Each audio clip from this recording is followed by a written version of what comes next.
எல்லாருக்கும் ராம் ராம். ஆழ்வார் எம்பெருமானார் ஜீயர் திருவடிகளே சரணம். 12 ஆழ்வார்கள் இருக்கா.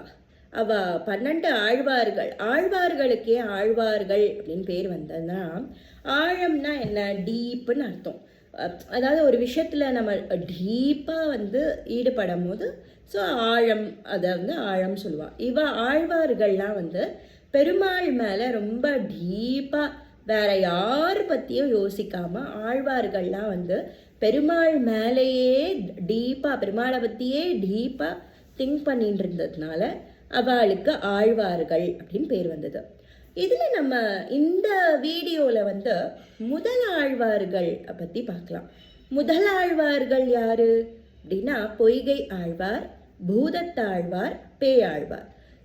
3 பேரையும் அயோனிஜர்கள் அப்படின்னு சொல்கிறான். அயோனிஜர்கள்னா என்ன அப்படின்னா கர்ப்பவாசத்திலேருந்து வராதவா அப்படின்னு பொருள். ஏன் கர்ப்பவாசத்துலேருந்து வரல அப்போ எங்கேருந்து வந்தா அப்படின்னா எல்லாரும் ஒவ்வொரு மலர்கள்லேருந்தும் தோன்றினா அப்படின்னு நம்ம தெரிஞ்சுக்கலாம்.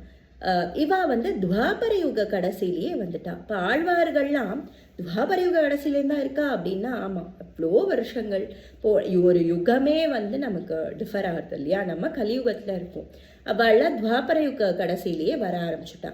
அப்போது இந்த பக்தி எல்லாருக்கும் இந்த கலியுகத்தில் பக்தி குறைய போகிறது, இந்த பக்தியெல்லாம் வளர்க்கணும் அப்படின்னு அவள் யோசிக்கும் பொழுது நமக்கு நிறைய நம்மளால் எளிமையாக என்ன சொல்ல முடியும் அப்படின்னு பார்க்கறச்சே அவள் தங்களால் என்ன அவ்வளோ அழகாக கொடுக்க முடியுமோ அதை பாசுரங்களால் நமக்கு கொடுத்துட்டா. இந்த 12 ஆழ்வார்களும் நமக்கு அருளி செஞ்சிருக்கா அப்படின்னா அதுதான் திவ்ய பிரபந்தம் அப்படின்னு சொல்கிறான். திவ்ய பிரபந்தம் 4000 பாசுரங்கள் இருக்குது.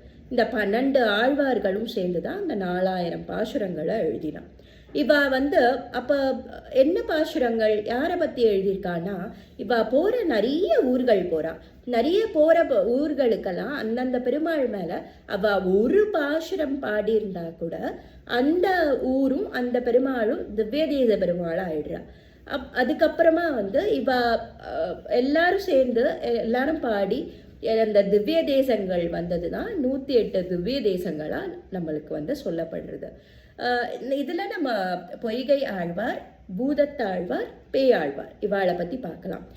துவாபர யுக கடைசியில் சித்தார்த்தி அப்படின்னு வருஷத்தில் அடுத்தடுத்த நட்சத்திரங்கள் ஐப்பசி மாதம் திருவோணம், அவிட்டம், சதயம் அடுத்தடுத்த நட்சத்திரங்களில் பிறக்கிறா. பொய்கை ஆழ்வார் அதே மாதிரி பெருமாளோட ஒவ்வொரு வஸ்துக்கள் அண்ட் பெருமாளோட கூட இருக்க பரமபதத்தில் கூட இருக்க நித்திய சூரிகள் எல்லாருமே தான் ஆழ்வார்களாக பிறக்கிறா. ஒவ்வொரு ஆழ்வார்கள் ஒவ்வொரு அம்சமாக பிறந்ததா சொல்லப்படுறது. அதில் பொய்கை ஆழ்வார் அவர் பெருமாளோட பாஞ்சஜன்யமா. அடுத்து பூதத்தாழ்வார், பாஞ்சசன்யம்ங்கிறது சங்கு. பூதத்தாழ்வார் கௌமோத்தகி. கௌமோத்தகி அப்படின்னா என்ன அப்படின்னா பெருமாளோட கத பேர் தான் கௌமோத்தகி. அடுத்து பேயாழ்வார். பேயாழ்வார் நாந்தகம். நாந்தகம்னா வாள், ஸ்வாட். பெருமாளோட ஸ்வாடு, மேஸ் அண்ட் கவுஞ்ச் இதெல்லாம் தான் ஒவ்வொரு ஆழ்வார்களாக வந்தா அப்படின்னு சொல்லப்படுறது. பொய்கை ஆழ்வார். பொய்கை ஆழ்வார் ஐப்பசி மாதம் திருவோண நட்சத்திரத்தில் திருவெக்கா அப்படின்னு ஒரு ஊர் இருக்குது. அந்த திருவெக்கா அப்படிங்கிற ஊரில் பொற்றாமரை குளம், யதோத்காரி பெருமாள் சன்னதியில் ஒரு பொற்றாமரை குளம் இருந்தது. அந்த குளத்திலேருந்து தோன்றினார் இவர், ஒரு அயோனிஜர். தாமரை மலர்லேருந்து தோன்றினார். அடுத்து பூதத்தாழ்வார். பூதத்தாழ்வார் இப்போ அது பேர் மகாபலிபுரம். அப்போது அதோட பேர் திருக்கடல் மல்லைன்னு பேர். அந்த திருக்கடல் மல்லையில் நீலோத்பல மலர் அப்படின்னு நீல நிற மலர் ஒன்று இருந்துதான். அந்த மலர்லேருந்து தோன்றினார். அடுத்து பேயாழ்வார். பேயாழ்வார் இப்போ அதோட பேர் மயிலாப்பூர், அப்போ அதோட பேர் திருமயிலை. அந்த திருமயிலை அப்படின்ற ஊரில் அவர் அல்லி மலர்கள், பக்கத்துலேயே திருவல்லிக்கேணி இருக்கே நமக்கு க்ஷேத்திரம், அந்த அதில் அல்லி மலர்களால் நிரம்ப பெற்ற அந்த குளத்திலிருந்து தோன்றினார். எப்படி என்ன அதிசயம் பாருங்க, அடுத்தடுத்த நாள் அடுத்தடுத்த ஸ்டாரில் வரா. அடுத்தடுத்த நாள் தோன்றியிருக்கா. எல்லாரும் பெருமாளை சேர்ச்சுண்டாங்க. அங்கே பெருமாளுக்கு பாட்டு எழுதிட்டு ஒவ்வொரு ஸோ திவ்ய தேசங்கள் இப்போ பாட்டு எழுதினாதான் அது திவ்ய தேசம் இல்லையா. அந்த பாட்டு எழுதிட்டு எல்லாம் வந்து ஒரு இடத்துல மீட் பண்ணுறான். இந்த ஆழ்வார்கள் 3 பேரும் திருக்கோவலூர் அப்படின்னு ஒரு ஊர். அந்த திருக்கோவலூரில் வந்து திருக்கோவிலூர்னு சொல்லுவாங்க. அந்த திருக்கோவிலூரில் உலகளந்த பெருமாள், அந்த பெருமாளை வந்து சேவிக்கிறதுக்காக வராய்வா. அவள் எல்லாரும் சேவிச்சுட்டு அங்கே இலைப்பாறணும் இல்லை, எங்கள் நம்ம இலைப்பாறத்துக்கு மிருகண்டூ அப்படின்னு ஒரு இடைக்கழிக்கு வரா. மிருகண்டூன்னு ஒரு மகரிஷி இருந்தாராம். அவர் இந்த இடைக்கழியில் இருந்தாராம். அவரோட இடைக்கழியத்தில் தான் இவா வந்து இருக்கிறதுக்கு வரா. அப்போது ஃபஸ்ட்டு அதில் ஸ்பேஸ் எப்படி இருக்கும் அப்படின்னா, அந்த ஸ்பேஸ் இவ்வளோதான் இருக்கும். அதில் ஒருத்தர்னா படுத்துக்கலாம். அப்போ 2 பேர்னா உட்காண்டு தான் பேச முடியும். 3 பேர்னா நிற்க தான், வரிசையாக நிற்க தான் முடியும். அந்த அளவுக்கு தான் அங்கே ஸ்பேஸ் இருந்தது, இடம் இருந்தது. ஃபஸ்ட்டு வந்து பொய்கை ஆழ்வார் வரார். அவர் படுத்துட்டுறார். படுத்துட்டுருக்கறச்சே கொஞ்ச நேரம் ஆறுது. அதுக்கப்புறமா பூதத்தாழ்வார் வரார். வந்த உடனே எனக்கு கொஞ்சம் இடம் தர முடியுமா அப்படின்னு கேட்குறார். இடம் கொடுத்த உடனே அவர் வந்து அங்கே இருந்துடுறார். அதுக்கப்புறமா பேயாழ்வார் வரார். இவ வந்த உடனே 3 பேரும் நிற்கிறா. வெளியில் மழை பெய்யுறது. அதுக்கப்புறம் கொஞ்சம் நேரம் ஆகுது. அவளுக்கு நேரம் ஆக ஆக யாரோ ஒருத்தர் இருக்காளே நம்ம கூட, ஆனால் இருட்டாக இருக்கு, யாரோ ஒருத்தர் இருக்கா மாதிரி அவளுக்கு ஃபீல் ஆகுது. ஸோ ஒரு இடத்துல இவ்வளோதான் அப்படின்னா இவ்வளோதான் நிரப்ப முடியும் அப்படின்னா அங்கே இன்னும் நம்மளால் இது பண்ண முடியாதுல்ல. ஸோ 4 பேராக இருக்கிறச்சு அவளுக்கு ரொம்ப யாரோ இருக்கா ஆனால் யார் இருக்கான்னு தெரியல, அவளை பார்த்தே ஆகணும் அப்படின்னு யோசிக்கிறேன். அப்போ வந்திருக்கிறது ஏன் பெருமாளாக இருக்கக்கூடாது, பெருமாள் தான் நம்மளை பார்க்க வந்துட்டாரோ அப்படின்னு அந்த 3 பேரும் அவள் நினச்சிக்கிறாளாம். அப்போது எப்படி பெருமாளை பார்க்கறதுனா, இதில் 2 வகையான இருட்டு இருக்குது. அக இருட்டு, புற இருட்டு அப்படின்னு சொல்கிறான். அகம்னா இன்சைட், புறம்னா அவுட் சைட். ஸோ இப்போது அவுட் சைடில் ஃபஸ்ட்டு நம்மளுக்கு இது வேணும், வெளிச்சம் வேணும். அப்போ எப்படி அந்த இதை கொண்டு வருது அப்படின்னா, வெளியில் வெளிச்சம் வந்து ஆட்டோமேட்டிக்காக சூரியன் வந்துட்டா வெளிச்சம் வந்துடும்.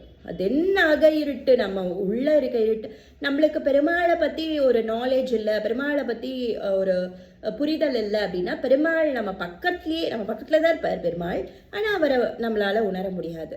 அப்போது அக இருட்டு, அந்த அக இருட்டையும் போக்கணும். முதல்ல புற இருட்டை போக்கிடலாமா? அப்போது அதுக்கு என்ன யோசிக்கிறார் அப்படின்னா, பொய்கை ஆழ்வார் ஸ்டார்ட் பண்ணுறாராம்.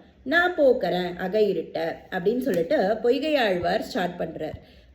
அவர் என்ன சொல்கிறார் அப்படின்னா, வையம் தகலியா வார்க்கடலே நெய்யாக வெய்ய கதிரோன் விளக்காகன்னு சொல்கிறார். வையம்னா என்ன? உலகம். உலகத்தை வந்து அகல் மாதிரி வைக்கிறாராம். விளக்கேற்றணுமோ இல்லையோ, ஃபஸ்ட்டு விளக்கேற்றி நம்ம பாட்டால் முதல் திருவந்தாதி பாடுறா, 2ஆம் திருவந்தாதி பாடுறா, 3ஆம் திருவந்தாதி. முதல் திருவந்தாதியில் இவர் வந்து தன்னோட இது பண்ணுறார், விளக்கேற்றணும். இப்போ அந்த விளக்கேற்றுறதுக்கு வந்து அவர் என்ன பண்ணுறாருன்னா, வையம் உலகத்தையே விளக்கா வச்சுக்கிறாராம். அதில் கடல் நீர், அதை வந்து நம்ம எண்ணெய் விட்டோ இல்லை நெய் விட்டோ தானே விளக்கேற்றுவோம். அப்போ அதை வச்சுக்கிறார். அப்புறம் அதை வச்சு அவர் என்ன பண்ணுறாருனா சூரியன் விளக்கேற்றுறாராம். அதுதான் வையம் தகலியா வார்க்கடலே நெய்யாக வெய்ய கதிரோன் விளக்காக அப்படின்னு அவரோட முதல் திருவந்தாதியில் அவர் வந்து எழுதுறார். அடுத்து இதெல்லாம் பண்ணும்போது என்ன ஆகும்? புற இருட்டு ஆட்டோமேட்டிக்காக போயிடுத்து, சூரியன் வந்துடுது. அதுக்கப்புறமா செகண்ட் வரார், பூதத்தாழ்வார் வரார். வந்த உடனே அவர் என்ன பண்ணுறாருனா, அன்பே தகலியா அப்படின்னு பெருமாள் மேலே அன்பு இருக்க, அந்த அன்பை தகலியா வச்சுக்கிறார். இப்போ பெருமாளை பார்க்கணும் அப்படின்ற ஆர்வம் வேணும். நம்ம ஒரு விஷயம் பண்ணணும்னா அந்த விஷயத்துக்கு நம்மளுக்கு வந்து ஆர்வம் வேணும் இல்லை, ஆர்வம் இருந்தால் தான் பண்ண முடியும். அந்த ஆர்வத்தை வந்து வச்சுக்கிறார். அதுக்கப்புறம் திரி போடணும். அடுத்து பெருமாளை பற்றியே நம்ம யோசிச்சுட்டே இருக்கணும். பெருமாளை பற்றியே திங்க் பண்ணிட்டு இருந்தா, ஒரு விஷயத்த நம்ம திங்க் பண்ணிட்டு இருந்தால் தான் அந்த விஷயத்தை நம்ம வந்து செயல்படுத்தணும். அவர் அந்த விஷயத்த வந்து திங்க் பண்ணிகிட்டே இருக்கார். அப்போது அவர் இது பண்ணுறார். அப்போ சிந்தனை இடுதிரியாக வைக்கிறார் பெருமாள் மேலே இருக்க சிந்தனையை. அப்போது ஏற்றி ஞான விளக்கேற்றினேன். இதெல்லாம் பண்ணாலும் பெருமாள் மேலே அந்த ஞானம், நாலேஜ் வேணும் இல்லையா, அந்த நாலேஜை வச்சு அவர் விளக்கேற்றுறார். அப்போது என்ன ஆகுது? இப்போது ஃபஸ்ட்டு என்ன பண்ணியாச்சு? புற இருட்டை போக்கியாச்சு முதல் திருவந்தாதியில். இப்போது அக இருட்டு, நம்ம உள்ளுக்குள்ளே இருக்க இருட்டை வந்து போக்கியாச்சு. அடுத்த 2 இருட்டு போனோடனே ஆட்டோமேட்டிக்காக யார் தெரியவா? பெருமாள் தெரிஞ்சிடுவார் இல்லையா. அப்போ அதை முதல்ல பெருமாள் வந்து தெரியறத பார்க்குற முதல் பாக்கியம் யாருக்கு கிடச்சிருக்குன்னா, இவர் முதல் திருவந்தாதி எழுதினார், அவர் ரெண்டாம் திருவந்தாதி எழுதினார், அப்புறமா பேயாழ்வார் வந்தார், ஜாலியாக பெருமாளை பார்த்துட்டார். அப்போ அவர் மூன்றாம் திருவந்தாதியில் என்ன பண்ணுறார், அழகா வந்து பாடுறாராம், திருக்கண்டேன் பொன்மேனி கண்டேன். நான் பெருமாளை பார்த்துட்டேன், எனக்கு ஜாலி. ஸோ பெருமாளை பார்த்துட்டது அவர் வந்து தன்னோட மூன்றாம் திருவந்தாதியில் பெருமாளை பார்த்த சந்தோஷத்தை வெளிப்படுத்துகிறார். இவ இப்படி விளக்கேத்துறா, பெருமாளை பார்க்குறா. அப்புறம் அங்கேருந்து அவ மேலும் சில இடங்களுக்கு போய் அங்கே பெருமாளை பார்த்து பாடி அப்படிலாம் பண்ணுறா. இவ ஒரு இடத்துல பார்க்குறா இல்லையா, இந்த 3 பேரும் ஒரு இடத்துல சேர்ந்து அவ வந்து தன்னோட முதல் திருவந்தாதி, அந்தாதி அப்படின்னாலே 100ன்னு அர்த்தம். ஸோ 100 பாடல்கள் வந்து பெருமாளுக்கு பாசுரங்கள் பாடுறா.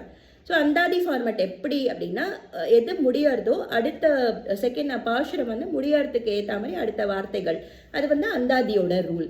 அந்த மாதிரி தான் இவ அழகா முதல் திருவந்தாதி, 2ஆம் திருவந்தாதி, 3ஆம் திருவந்தாதி, அந்தாதிகள் அழகா 3 திருவந்தாதிகள் 100 100 100 பாட்டு பெருமாளுக்கு கிடைக்கிறது. பெருமாளும் இவாளுக்கு காட்சி கொடுத்து இவாளும் ரொம்ப சந்தோஷப்பட்டு அங்கேருந்து அவ போறா. அப்புறம் திருமழிசை ஆழ்வார். அடுத்து திருமழிசை ஆழ்வார் வந்து எப்படி அவர் வரார், சிவாக்கியரா இருக்கார், அவர் எப்படி திருமழிசை ஆழ்வாரா ஆகிறார், அதுதான் அடுத்த இதில் நம்ம பார்க்கலாம். ஆழ்வார் எம்பெருமானார் ஜீயர் திருவடிகளே சரணம். எல்லாருக்கும் ராம் ராம். பெருமாளோட அனுகிரகம் எல்லாருக்கும் கிடைக்கட்டும்.